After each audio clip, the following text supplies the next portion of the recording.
إن الحمد لله نحمده ونستعينه ونستغفره ونعوذ بالله من شرور أنفسنا وسيئات أعمالنا من يهده الله فلا مضل له ومن يضلل فلا هادي له وأشهد أن لا إله إلا الله وحده لا شريك له وأشهد أن محمدا عبده ورسوله قال تعالى يا أيها الذين آمنوا اتقوا الله حق تقاته ولا تموتن إلا وأنتم مسلمون أما بعد فإن أصدق الحديث كتاب الله وخير الهدي هدي محمد صلى الله عليه وسلم وشر الأمور محدثاتها وكل محدثة بدعة وكل بدعة ضلالة وكل ضلالة في النار اللهم صل وسلم وزد وبارك وأنعم على عبدك ورسولك محمد وعلى آله وصحبه أجمعين اللهم إنا نسألك علما نافعا ونعوذ بك من علم لا ينفع.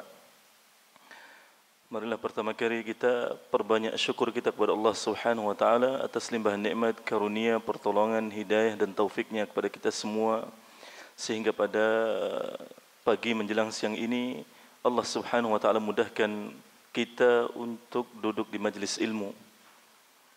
Allah juga mudahkan kita untuk bersabar ya, bersabar menunggu pengisinya. Ya. Kita hanya bisa berencana tapi ternyata ada sedikit kendala. Ada tugas yang perlu saya selesaikan, juga ada tamu yang datang tidak bisa ditinggal pergi. Jadi agak terlambat, saya mohon maaf. Semoga Allah Subhanahu wa taala memberikan ganjaran yang berlipat-lipat untuk jemaah yang sabar menunggu kedatangan saya. Lalu kemudian salawat serta salam semoga senantiasa tercurahkan kepada Nabi dan Rasul yang kita cintai, Nabi Muhammad sallallahu alaihi wasallam, keluarga beliau, para sahabat beliau dan umat beliau yang senantiasa mengikuti petunjuk beliau dengan baik hingga akhir zaman nanti. Kita memohon kepada Allah Subhanahu wa taala ilmu yang bermanfaat dan berlindung kepadanya dari ilmu yang tidak bermanfaat. Jemaah kaum muslimin dan muslimat yang dimuliakan oleh Allah Subhanahu wa taala, sebagaimana sudah disampaikan di flyer bahwa tema kita pada pagi hari ini adalah bukti cinta kepada Nabi Muhammad sallallahu alaihi wasallam. Bukti cinta kepada Nabi Muhammad sallallahu alaihi wasallam. Sebelum kita membahas bukti-bukti cinta yang benar kepada Nabi Muhammad sallallahu alaihi wasallam, akan kita sampaikan beberapa hal penting sebagai muqaddimah. Di antaranya adalah bahwa mencintai Nabi Muhammad sallallahu alaihi wasallam termasuk pokok dalam agama Islam. Mencintai Nabi Muhammad sallallahu alaihi wasallam termasuk pokok dalam agama Islam. Sehingga kewajiban setiap muslim adalah mencintai Nabi Muhammad sallallahu alaihi wasallam, dan ini perkara pokok, perkara utama, bukan perkara cabang. Kalau kata orang furu', ini bukan masalah furu', ini masalah usul. Usul dalam bahasa Arab ya, masalah pokok, prinsip ya, bukan cabang. Sehingga pengaruhnya iman seseorang tidak akan sempurna sampai dia mencintai Nabi Muhammad sallallahu alaihi wasallam. Siapapun yang mengaku beriman, maka dia tidak akan sempurna imannya sampai mencintai Nabi Muhammad sallallahu alaihi wasallam. Bahkan sampai pada tahap dia mengedepankan cinta kepada Nabi Muhammad sallallahu alaihi wasallam di atas cintanya kepada semua manusia. Sehingga kewajiban setiap muslim adalah menjadikan Nabi Muhammad sallallahu alaihi wasallam orang nomor satu yang dicintainya. Jazakumullah. Hal ini pernah disebutkan dalam sebuah hadis bahwa Umar ibn al-Khattab radhiyallahu anhu pernah berkata kepada Nabi Muhammad sallallahu alaihi wasallam, "Ya Rasulullah, la anta ahabbu ilayya min kulli syai'in illa min nafsi." Wahai Rasulullah, sungguh engkau itu orang yang paling saya cintai dari segala sesuatu kecuali dibandingkan diri saya. Artinya Umar ibn al-Khattab radhiyallahu anhu menjadikan Nabi sallallahu alaihi wasallam nomor 2 setelah dirinya sendiri. Umar masih lebih cinta kepada dirinya sendiri daripada kepada Nabi Muhammad sallallahu alaihi wasallam. Oleh karenanya Nabi sallallahu alaihi wasallam menasihatinya, la walladhi nafsi biyadihi hatta akuna ahabba ilaika min nafsik. Tidak, wahai Umar, demi zat yang jiwaku berada di tangannya, sampai aku menjadi orang yang lebih engkau cintai dibandingkan dirimu. Nabi SAW memberikan pemahaman kepada Umar ibn al-Khattab radhiyallahu anhu, yang benar bukan saya dinomor duakan, tapi justru saya dinomor satukan, dirimu nomor 2. Lalu kata Umar ibn al-Khattab radhiyallahu anhu, fa innahu al-ana wallahi la anta ahabbu ilayya min nafsi. Lalu Umar mengatakan, maka sungguhnya sejak sekarang ini demi Allah, engkau lebih saya cintai dibandingkan diri saya sendiri, wahai Rasulullah sallallahu alaihi wasallam. Lalu Nabi sallallahu alaihi wasallam menjawab, al-ana ya Umar, maka sejak sekarang kamu benar wahai Umar. Demikianlah cinta seorang muslim kepada Nabi Muhammad sallallahu alaihi wasallam. Oleh karenanya, sebuah ayat yang sering kali diulang, yaitu ayat dalam surat At-Taubah ayat ke-24. Surat At-Taubah ayat ke-24 yang oleh para ulama disebut ayatul mihnah. Ayatul mihnah, ayat ujian, ayat tes untuk setiap muslim, apakah dia jujur dalam cintanya kepada Allah dan Rasulullah sallallahu alaihi wasallam. Karena al-mihnah itu dalam bahasa Arab, al-mihnah itu artinya dalam bahasa Indonesia adalah ujian, tes. Allah Subhanahu wa taala berfirman dalam surat At-Taubah ayat 24, qul, katakanlah wahai Muhammad, in kana aba'ukum wa abna'ukum wa ikhwanukum wa azwajukum wa ashiratukum, jika bapak-bapak kalian, anak-anak kalian, saudara-saudara kalian, istri-istri kalian, keluarga kalian, wa amwalun iqtaraftumuha, dan harta yang kalian usahakan, wa tijaratan takhshawna kasadaha, wa tijaratun takhshawna kasadaha, dan perniagaan, perdagangan, usaha yang kalian khawatirkan kerugiannya, wa masakinu tardawnaha, dan tempat tinggal yang kalian sukai, ahabba ilaikum minallahi wa rasulih, lebih kalian cintai dibandingkan Allah dan Rasulnya, wa jihadin fi sabilih, dan lebih kalian cintai dibandingkan jihad di jalan Allah, fatarabbasu, maka tunggulah, hatta ya'ti Allahu bi amri, sampai Allah datang dengan keputusannya. Ia ditafsirkan oleh para ulama, di antaranya Ibnu Katsir, bahwa yang dimaksud dengan keputusan Allah adalah hukuman dari Allah Subhanahu wa taala, musibah dan malapetaka. Wallahu la yahdil qaumal fasiqin, dan Allah tidak memberikan petunjuk kepada orang-orang yang fasik.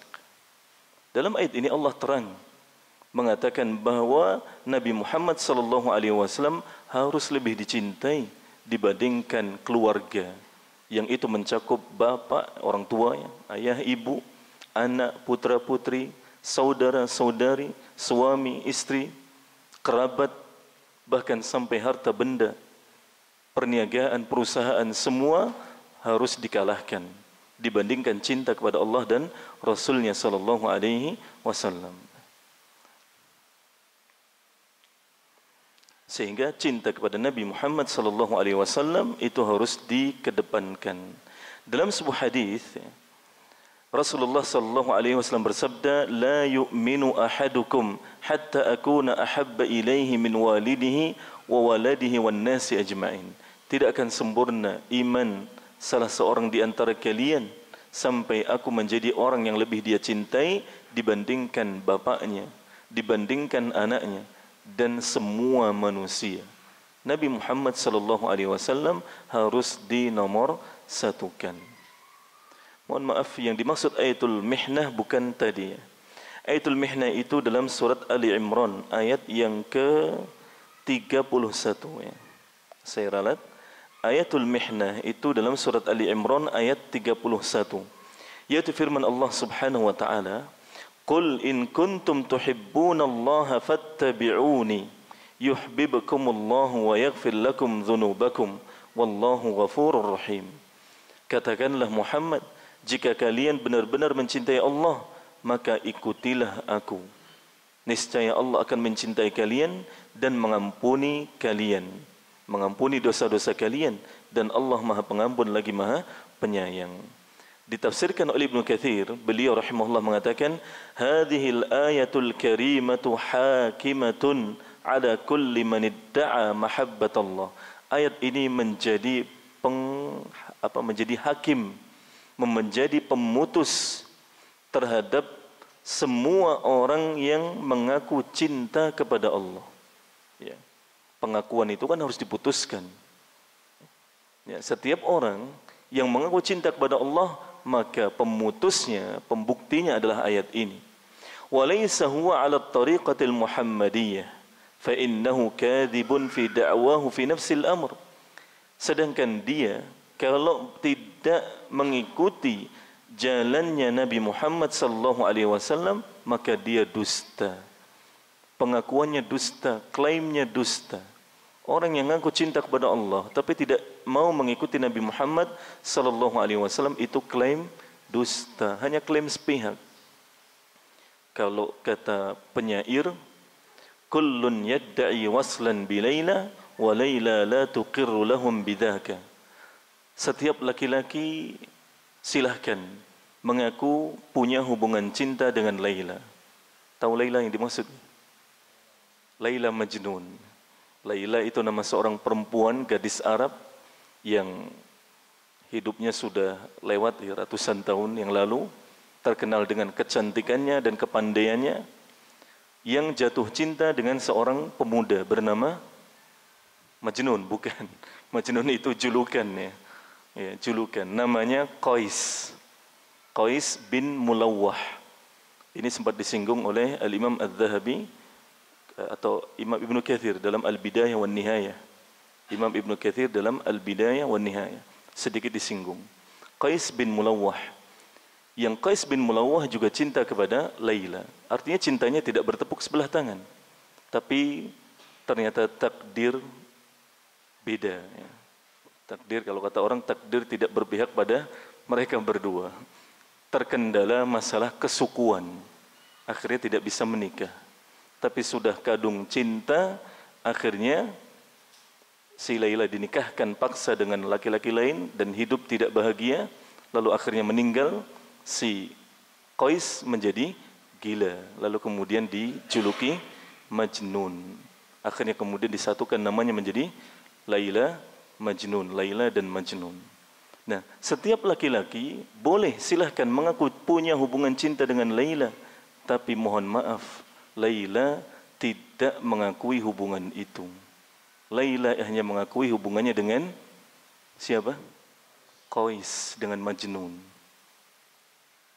Makanya para ulama, yang disebutkan Ibnu Katsir juga dalam tafsirnya, ketika menafsirkan ayat mihnah tadi, Ali Imran ayat 31, qala ba'dul hukama kama qala ba'dul hukama'il ulama, sebagaimana dikatakan oleh sebagian ahli, orang yang bijak dan orang ahli ilmu, laisa sya'nu an tuhibba innama sya'nu an tuhabba. Yang menjadi fokus, yang menjadi perhatian bukan bagaimana Anda mencintai, tapi bagaimana supaya Anda dicintai.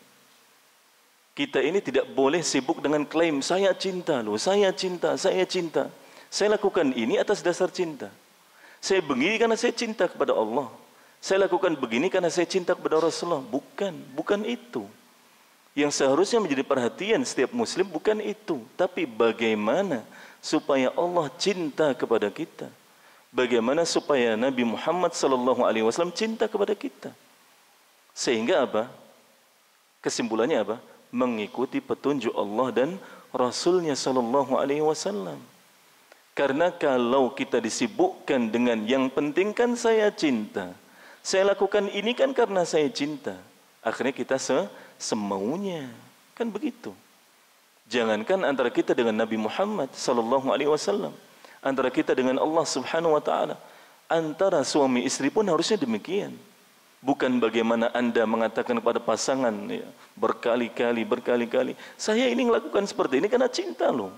Tolong dipahami, bukan. Tapi tanyakan, Dek, yang kamu suka itu apa? Ya.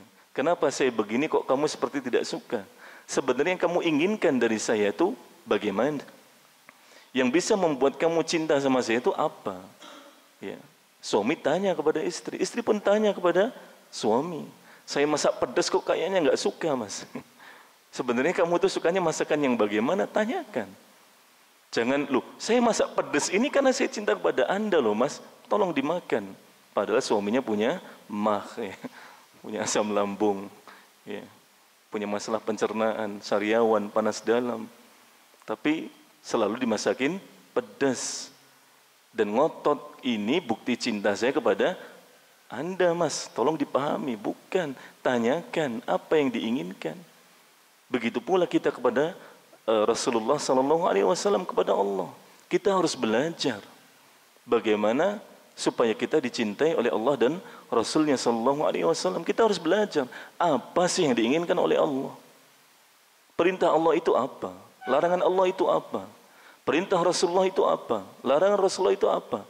Karena kalau kita usahakan itu, Allah dan Rasulnya sallallahu alaihi wasallam akan cinta kita. Ya. Tanpa kita harus klaim ke sana kemari. Kan banyak orang main klaim. Ya, cinta Rasul, rindu Muhammad. Banyak ya, istilah-istilah seperti itu dipakai. Li orang Salafi kok tidak pernah pakai istilah ini. Jangan-jangan tidak cinta kepada Nabi Muhammad. Loh, kita tidak sibuk dengan klaim. Kita sibuk insyaallah taala ya dengan belajar. Ya, belajar supaya kita dicintai oleh Allah dan Rasulnya sallallahu alaihi wasallam tanpa klaim. Itu orang Salafi kok tidak mau merayakan maulid? Wah, tidak cinta. Ya, untuk apa merayakan maulid kemudian mengklaim cinta kalau ternyata bukan itu yang diinginkan oleh Allah. Bukan itu yang diinginkan oleh Nabi Muhammad sallallahu alaihi wasallam. Analoginya begini. Orang tua kita, ya. Orang tua kita tidak suka apa? Kira-kira apa? Tidak suka kambing, ya. Tidak suka daging kambing karena bau perengus. Pokoknya yang urusan kambing tidak mau. Susu kambing, sate kambing, gulai kambing, apalagi sate apa buntel, semua yang kambing-kambing tidak mau. Tapi kita bawakan oleh-oleh kambing, ya, daging kambing dengan berbagai macam. Kita belikan susu kambing, bahkan kita belikan kambing hidupnya, ya, hidup di kampung supaya dirawat. Padahal tidak suka kambing. Lalu kita main klaim, saya lakukan ini karena cinta. Tolong dipahami. Tidak, bukan seperti itu. Tanyakan apa yang dimau, ya, tanpa harus klaim. Ya. Makanya itu ya, satu perkataan yang sangat indah sekali dari para ulama. Ya. Laisa sya'nu an tuhibba, innama sya'nu an tuhabba. Bisa ya, nulis Arabnya ya? Bisa insyaallah ya. Ya, nanti dibantu ChatGPT insyaallah. Laisa sya'nu an tuhibba, innama sya'nu an tuhabba. Yang seharusnya menjadi perhatian kita bukan bagaimana kita mencintai, tapi bagaimana supaya kita dicintai. Karena banyak orang klaim cinta tapi dusta. Karena tidak mau mengikuti petunjuk Nabi Muhammad sallallahu alaihi wasallam. Itu saya rasa sebagai muqaddimah. Akan kita bahas satu persatu bukti cinta kepada Nabi Muhammad sallallahu alaihi wasallam. Yang pertama adalah menolong dan menghormati Nabi Muhammad sallallahu alaihi wasallam. Menolong dan menghormati Nabi Muhammad sallallahu alaihi wasallam.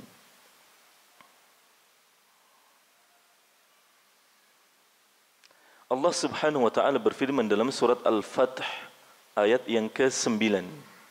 Al-Fath ayat ke-9.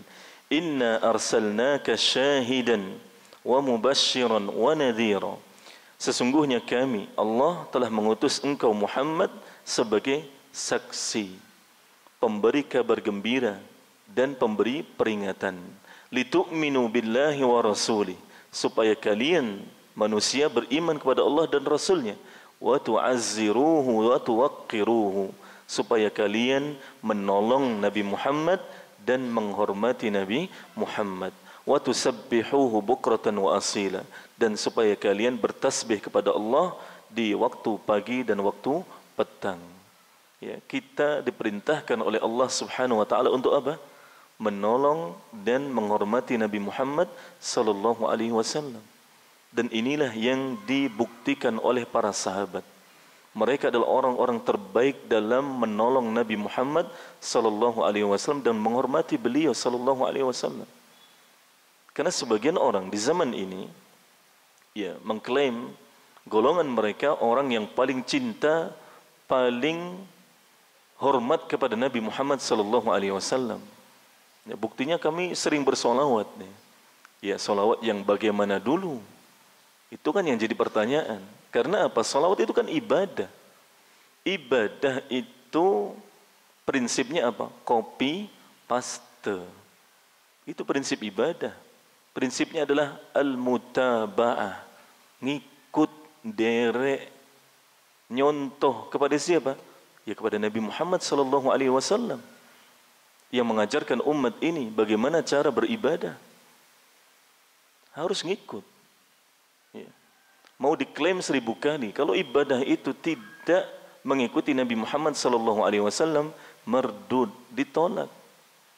Makanya Nabi sallallahu alaihi wasallam bersabda dalam sebuah hadis yang diriwayatkan oleh Aisyah radhiyallahu anha, "Man ahdatha fi amrina hadha ma laysa minhu fahuwa raddun."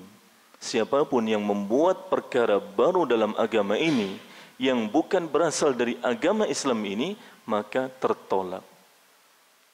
Ya, di riwayat lain Nabi sallallahu alaihi wasallam bersabda, "Man 'amila 'amalan laysa 'alaihi amruna fahuwa raddun." Siapapun orangnya yang mengerjakan amalan ibadah yang tidak ada tuntunannya dari agama kami, maka tertolak. Kasihan jemaah. Ahli bid'ah itu kasihan. Kasihannya kenapa? Capek. Ya, korban tenaga, korban waktu, korban harta, apapun dikorbankan. Dengan dalih apa?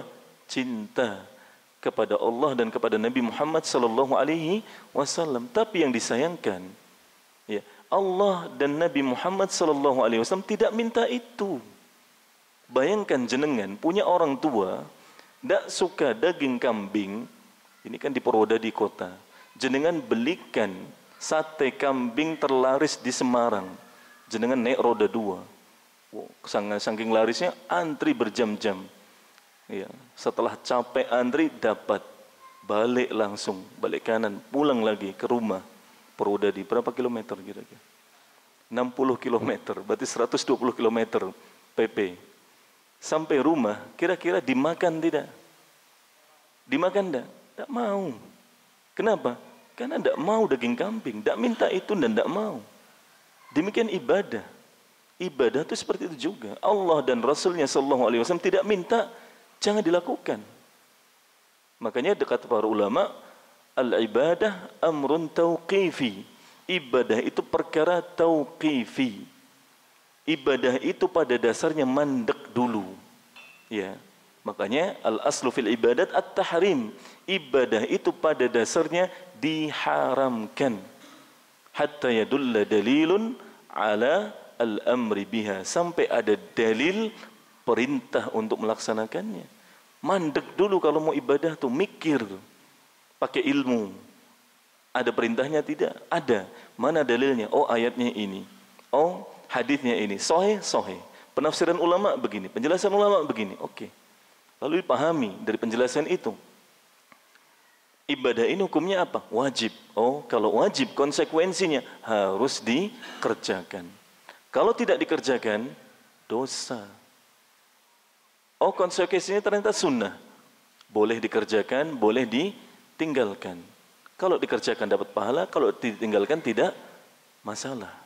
Kan begitu. Ibadah itu seperti itu. Beda halnya dengan urusan dunia. Kalau urusan dunia, al-aslu fil umur ad-dunyawiyah al-ibahah. Urusan dunia pada dasarnya hukumnya mubah. Ya, mubah. Gas dulu. Pada asalnya seperti itu. Sampai jenengan tahu dalilnya. Hatta yadulla dalilun ala tahrim. Sampai ada dalil pengharamannya. Atau ala nahyi anhu. Sampai ada dalil pelarangannya.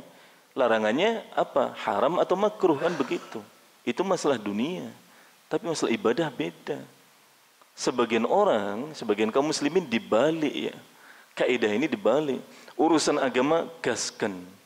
Tapi urusan dunia apa? Wah, sangat menjaga sekali urusan dunia. Ya. Sangat menjaga sekali.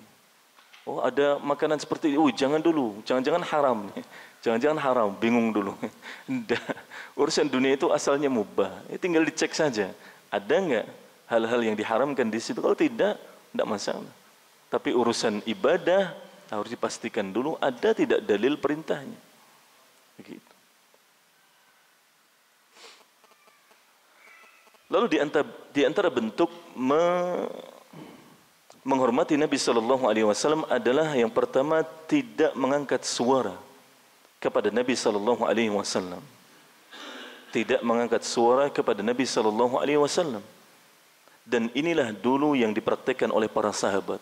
Para sahabat itu ketika di hadapan Nabi Sallallahu Alaihi Wasallam sangat beradab sekali.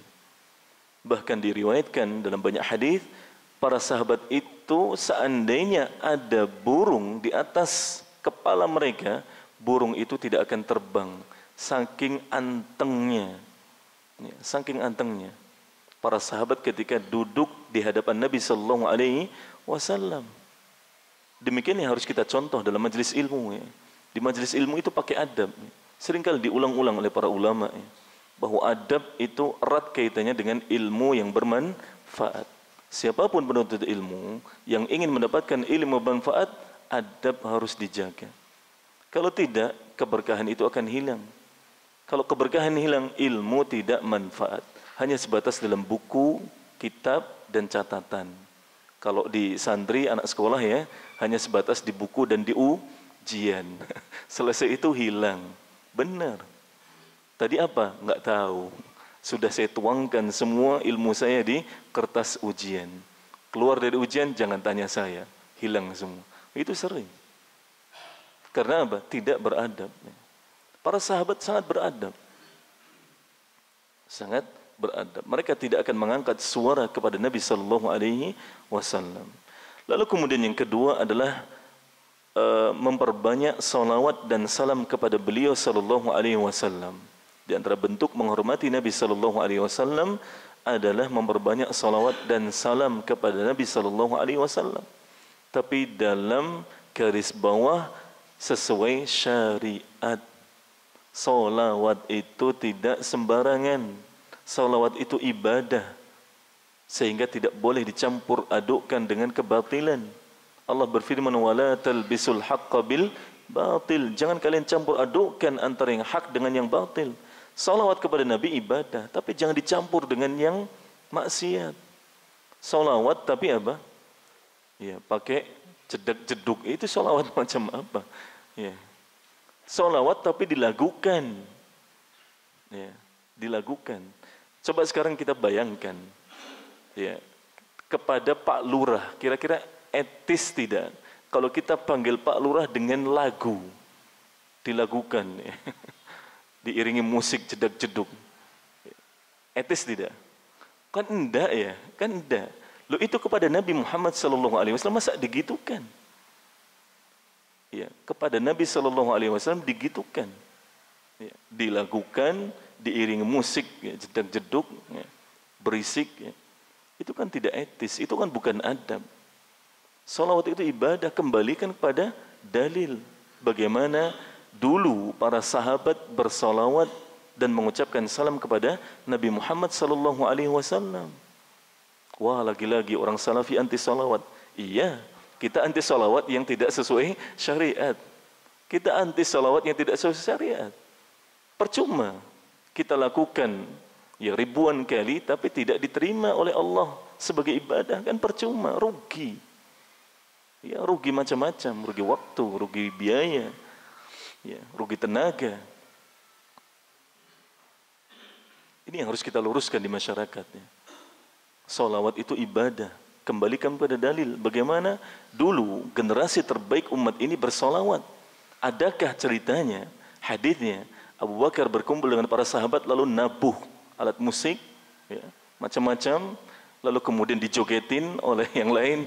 Abu Hurairah, Anas bin Malik, Jabir bin Abdullah, Talha, Abu Ubaidah, lalu bernyanyi kepada Nabi sallallahu alaihi wasallam, lalu Nabi sallallahu alaihi wasallam menikmatinya. Mangguk apa? Manduk-manduk, wah bagus. Tidak ada.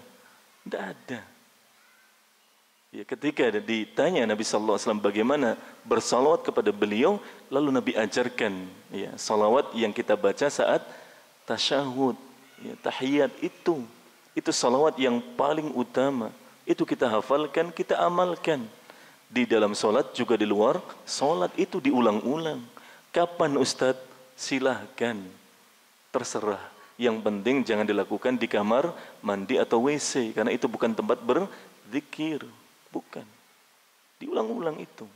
Tidak perlu pakai mikrofon, tidak perlu pakai musik, tidak perlu pakai minuman keras, tidak perlu pakai campur aduk ikhtilat laki perempuan yang bukan mahram, tidak perlu.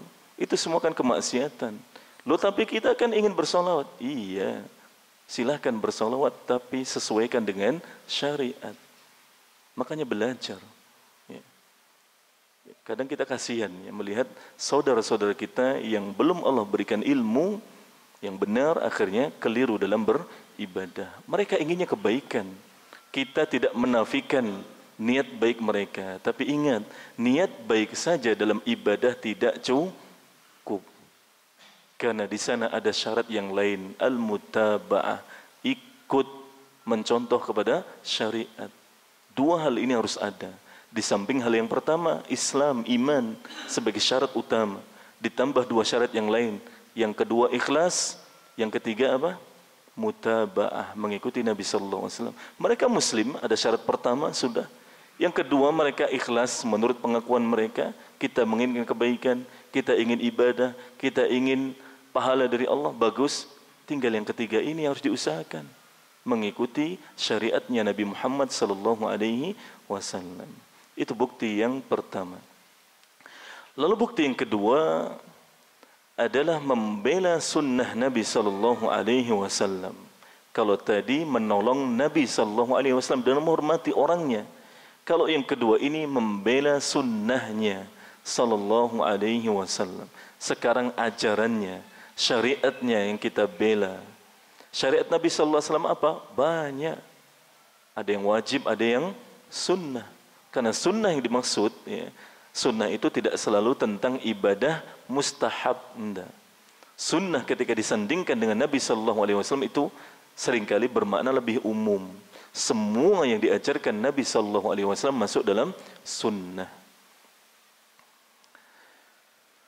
Dan para sahabat lagi-lagi mereka adalah orang yang paling baik dalam pembelaan sunnah Nabi sallallahu alaihi wasallam. Allah berfirman, "Lil fuqara'il muhajirin alladzina ukhriju min diyarihim wa amwalihim yabtaghuna fadlan min Allah wa ridwana wa yansuruna Allah wa rasulahu ulaika humus shadiqun." Dalam surat Al-Hasyr ayat yang ke-8. Surat Al-Hasyr ayat yang ke-8.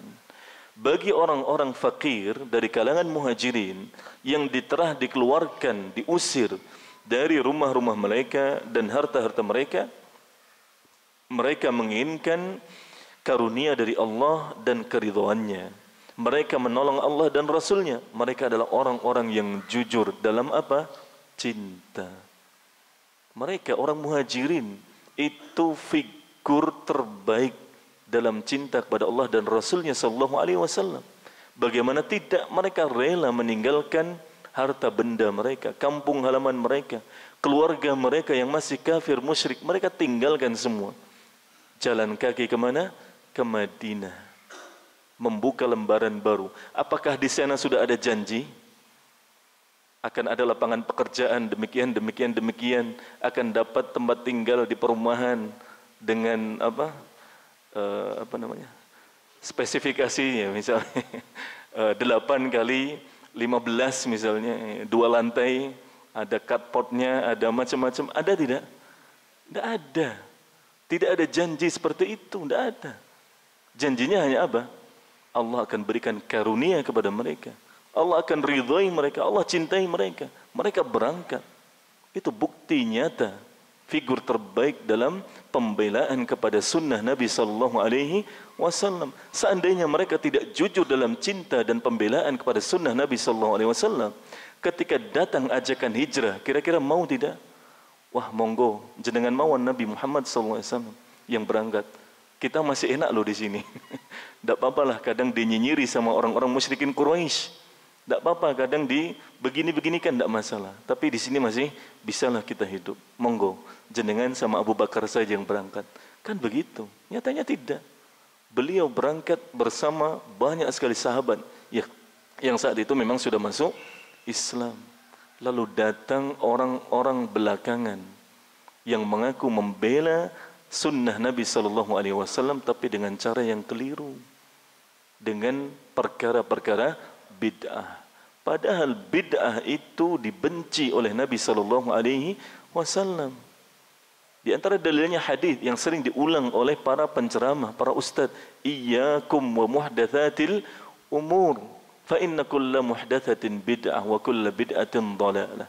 Berhati-hatilah dari perkara-perkara baru dalam agama, karena setiap perkara baru dalam agama adalah bid'ah, dan setiap bid'ah adalah sesat, sehingga tidak ada bid'atun hasanah, selamanya tidak ada bid'ah hasanah, tidak ada. Baca penjelasan, simak penjelasan para ulama tentang bantahan kepada orang-orang yang menganggap ada bid'ah hasanah, sudah dijelaskan oleh para ulama. Di antaranya Ustaz Abdul Hakim, Ustaz Yazid rahimahullah, jelaskan panjang lebar bagaimana membantah orang-orang yang mengklaim ada bid'ah hasanah. Kalau Nabi sudah bersabda wa kullu bid'atin dhalalah wa kullu dhalalatin finnar, setiap bid'ah sesat dan setiap kesesatan di neraka, loh berarti kalau ada bid'ah hasanah nanti ada neraka hasanah dong. Ada neraka tapi tidak ada siksanya, nikmat tapi namanya neraka, tidak mungkin. Hanya ada 2 pilihan, surga atau neraka. Tidak ada neraka hasanah, tidak ada. Ini harus kita pahami, harus kita pahami, sehingga kita tidak boleh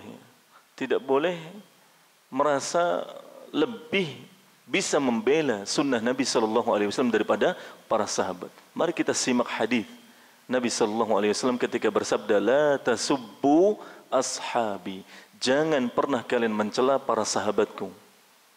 Lalu Nabi gambarkan bagaimana kedudukan para sahabat yang begitu tinggi. Falau anna ahadakum anfaqa mithla Uhudin dhahaban ma balagha mudda ahadihim wala nasifah. Kalau seandainya salah seorang di antara kalian ada yang mampu berinfak emas seukuran gunung Uhud.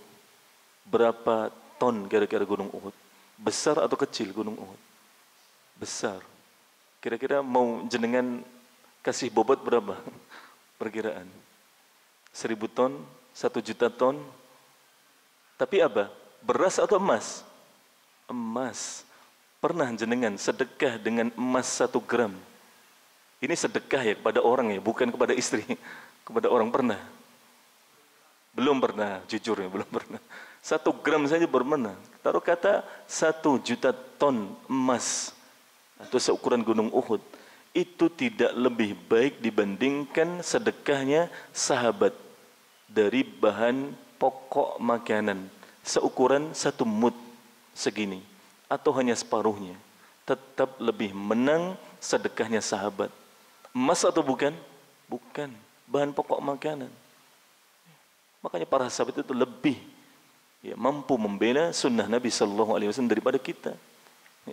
Makanya kalau disampaikan ajaran Nabi sallallahu alaihi wasallam, boleh ngeyel tidak kita?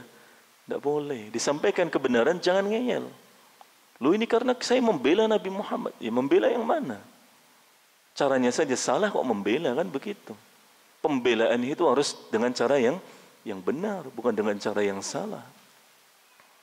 Harus dengan cara yang benar. Membela Nabi Muhammad SAW, membela ajaran beliau harus dengan cara yang benar. Tapi lalu bukti yang ketiga. Bukti yang ketiga adalah membenarkan berita yang beliau sampaikan. Membenarkan berita yang beliau SAW sampaikan. Dan kata para ulama, ini termasuk pokok atau prinsip keimanan.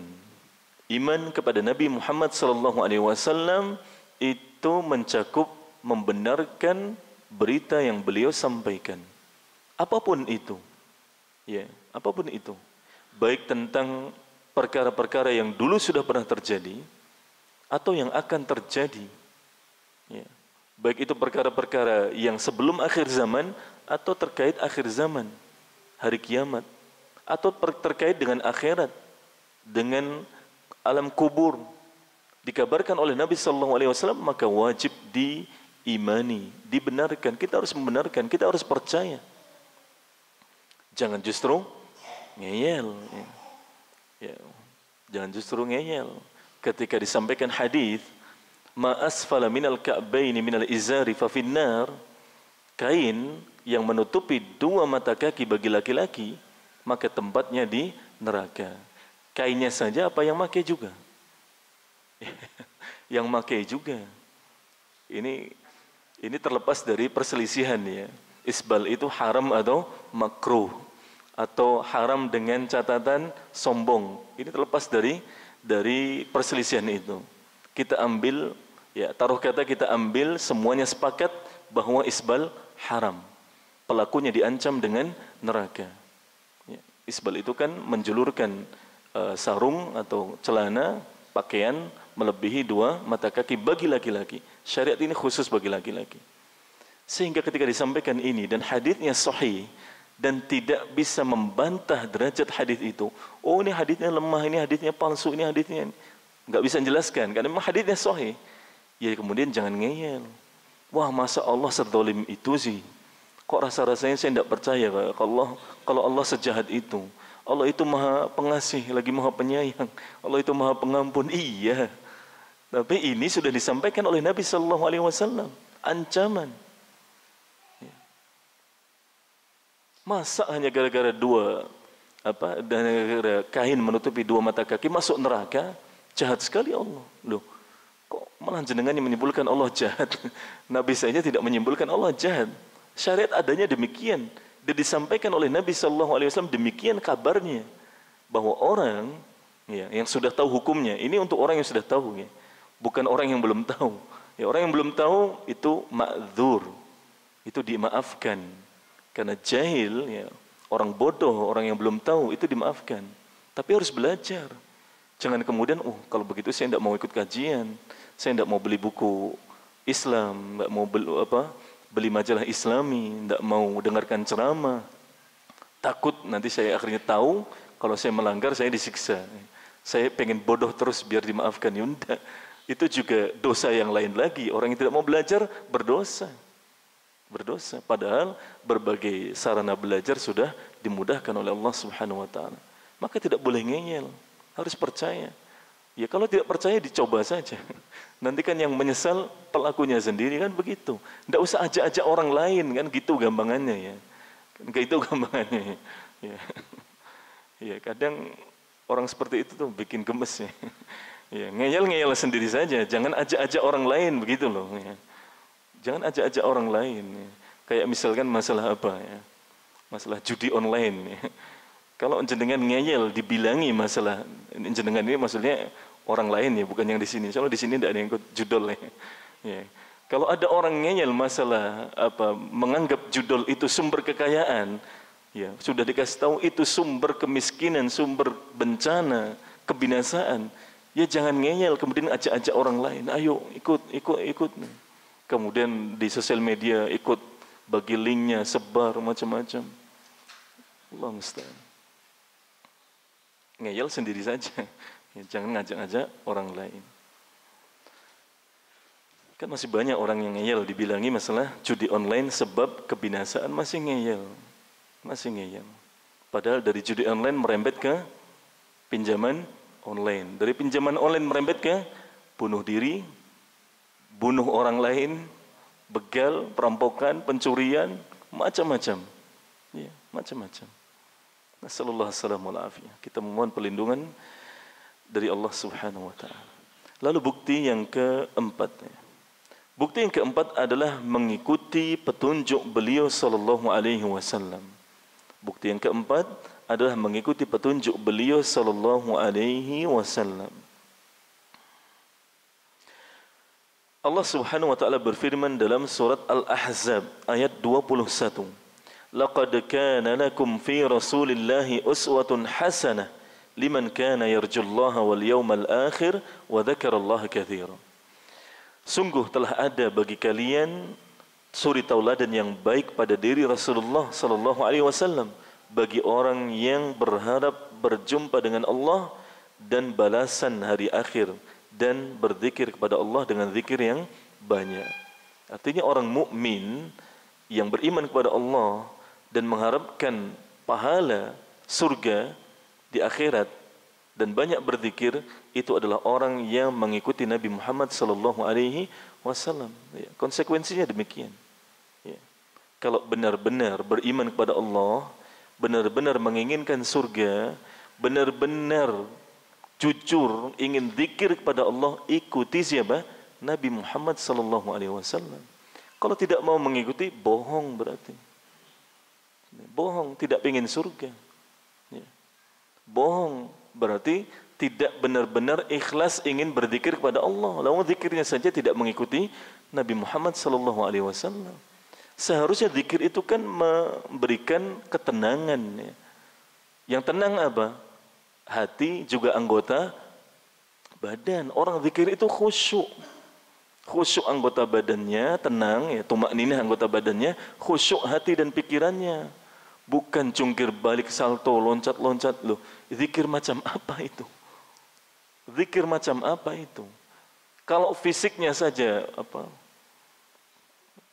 pecicilan, mana mungkin hatinya akan tenang? Padahal Allah sudah berfirman, alladzina amanu wa tatma'innu qulubuhum bidzikrillah. Orang-orang yang beriman dan hatinya tenang dengan berzikir kepada Allah.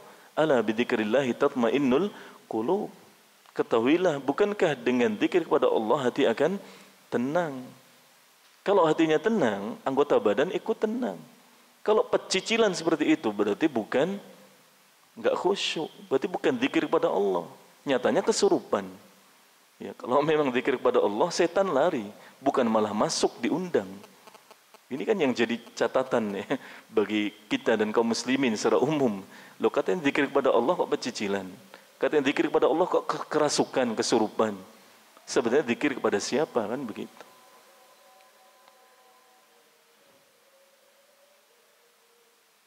Sampai jam berapa jam? Zuhur adzan apa? Adzan dulu dilanjut. Saya manut nih.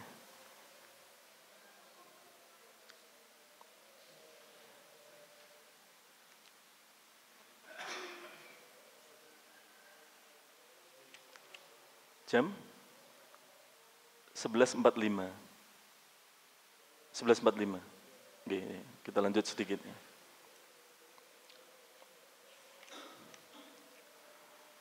Dan lagi-lagi para sahabat radhiyallahu anhum adalah orang yang paling baik mengikuti Nabi Muhammad sallallahu alaihi wasallam. Makanya alasan orang-orang ahli bid'ah ketika mereka melakukan bid'ah yang mereka sukai, ditegur kemudian ngeyel, lu ini kita mengikuti Nabi Muhammad sallallahu alaihi wasallam. Lu mana buktinya? Mana dalilnya Nabi sallallahu alaihi wasallam memerintahkan itu? Minimal perintah sunnah saja, jangan wajib. Mana? Anjurannya mana dari Nabi Muhammad sallallahu alaihi wasallam? Pengamalan dari sahabat mana? Tidak ada riwayatnya. Kalau sahabat saja sebagai orang yang paling cinta, paling mengikuti Nabi Muhammad sallallahu alaihi wasallam tidak melakukan, masa sih kita lebih cinta kepada Nabi Muhammad sallallahu alaihi wasallam daripada sahabat? Masa sih kita bisa lebih mengikuti Nabi Muhammad sallallahu alaihi wasallam dibandingkan sahabat? Mustahil. Mustahil. Wong kelasnya kita itu bertanya hukum ibadah kepada ustaz dengan harapan jawabannya sunnah, lalu kemudian meninggalkan. Kelasnya kita tuh masih di sana. Ustaz, kata teman saya tahiyatul masjid itu wajib, Ustaz. Yang benar wajib atau sunnah, Ustaz? Ya, tahiyatul masjid kan sunnah, Mas. Yang wajib kan salat 5 waktu, salat Jumat sebagai ganti salat zuhur. Alhamdulillah. Alhamdulillah jemaah. Bukan alhamdulillah dapat ilmu baru, bukan. Bukan alhamdulillah dapat kepastian jawaban, bukan. Alhamdulillah berarti bisa saya tinggalkan dengan leluasa. Itu kelasnya kita masih di sana. Kalau sahabat beda kelasnya. Mereka seringkali bertanya kepada Nabi SAW tentang sunnah, ibadah sunnah. Karena mereka ingin melaksanakan. Karena itu bukti cinta kepada Nabi Muhammad SAW. Yang wajib itu kan datang dari Allah. Yang sunnah itu kan dari Nabi SAW. Meskipun kalau dikerucutkan sama-sama berdasarkan wahyu dari Allah. Begitu. Makanya lagi-lagi terpatahkan ya alasan mereka yang itu ingin mengikuti Nabi Muhammad SAW. Kalau ingin tuh yang derek di belakangnya ngikut ya. Ini Nabi ke kanan, mereka ke kiri loh. Ngikuti siapa?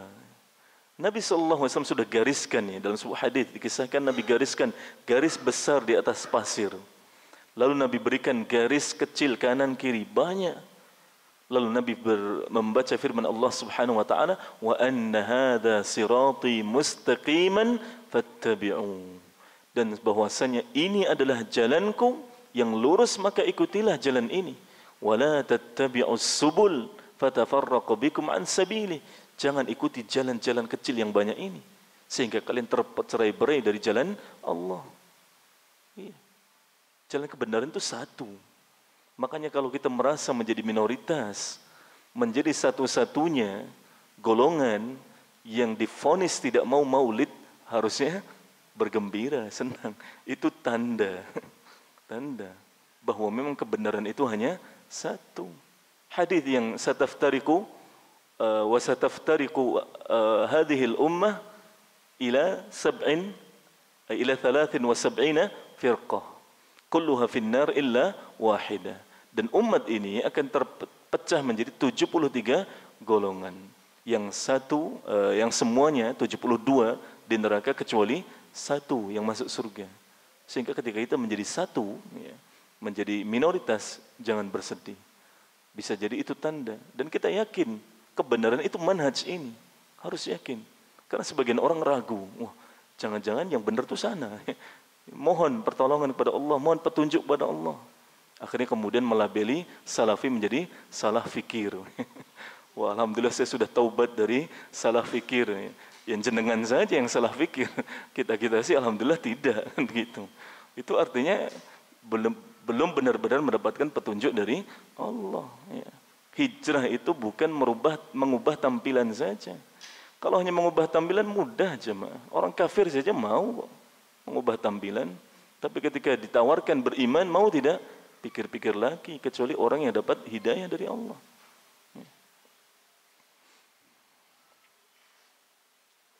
Taubat dari salafi, keluar dari salafi, dikira salafi itu ormas, yayasan, yang orang bisa mau masuk daftar, isi formulir, kalau keluar resign. Enggak jemaah, enggak. Siapapun orang boleh mengaku salafi, tapi pengakuan harus dibuktikan. Kalau hanya mengaku mudah. Apalagi ngaku pernah jadi salafi kemudian ngaku keluar lagi. Itu kan lucu ya. Lucu. Karena bukan ormas.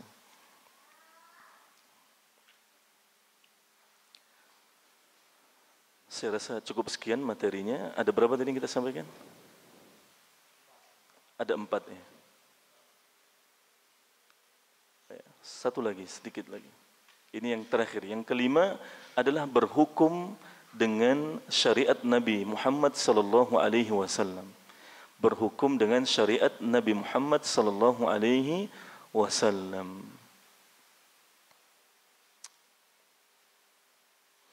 Hal ini ditegaskan oleh Allah Subhanahu wa taala dalam surat An-Nisa ayat 65. An-Nisa ayat 65. Allah berfirman, "Fala wa rabbika la yu'minun hatta yuhakkimuka fima shajara bainahum." Maka sekali-kali tidak, demi Tuhanmu mereka tidak akan beriman sampai mereka menjadikanmu hakim pada perkara yang mereka berselisih di antara mereka. Thumma la yajidu fi anfusihim haraja mimma qadaita wa yusallimu taslima. Kemudian mereka tidak mendapatkan rasa ganjalan dalam hati mereka terhadap apa yang telah kamu putuskan, dan mereka benar-benar berserah diri, pasrah kepada keputusan Nabi Muhammad sallallahu alaihi wasallam. Sehingga di antara bukti cinta kita kepada Nabi Muhammad sallallahu alaihi wasallam adalah menjadikan syariat beliau sallallahu alaihi wasallam sebagai satu-satunya sumber hukum. Sebagai satu-satunya sumber hukum. Ya, kita berdoa saja semoga negara kita, negara Republik Indonesia ini bisa suatu saat benar-benar berhukum dengan Al-Quran dan As-Sunnah. Dan itu bukan hal yang mustahil, bukan hal yang mustahil. Loh Ustaz, apakah sekarang negara Indonesia negara kafir? Tidak, tidak. Para ulama di negara Timur Tengah sering ditanya tentang apakah Indonesia negara kafir? Jawabannya tidak. Negara Islam, negara Indonesia justru negara Islam dengan jumlah penduduk kaum muslimin terbesar di dunia. Ya, sudah berhukum dengan sebagian hukum-hukum Islam, sebagian. Ya, sebagiannya belum. Ya, makanya kita bersabar dan mendoakan pemerintah kita semoga senantiasa diberikan petunjuk oleh Allah sehingga suatu saat datang zamannya negara kita benar-benar berhukum dengan Al-Quran dan As-Sunnah. Amin ya Rabbal Alamin. Materinya kita cukupkan sekian. Semoga yang kita pelajari pada pagi menjelang siang ini menjadi ilmu yang bermanfaat bagi kita. Jangan pernah berhenti kepada Allah Subhanahu wa taala untuk minta ilmu yang bermanfaat dan minta keistiqomahan di atas petunjuknya. Karena Allah Maha Kuasa untuk memberikan petunjuk kepada yang Allah kehendaki, begitu pula sebaliknya Allah Maha Kuasa untuk mencabut petunjuk itu dari yang Allah kehendaki. Wallahu taala alam. Wa sallallahu wasallam ala nabiyina Muhammad wa ala alihi wa sahbihi ajma'in. Assalamualaikum warahmatullahi wabarakatuh.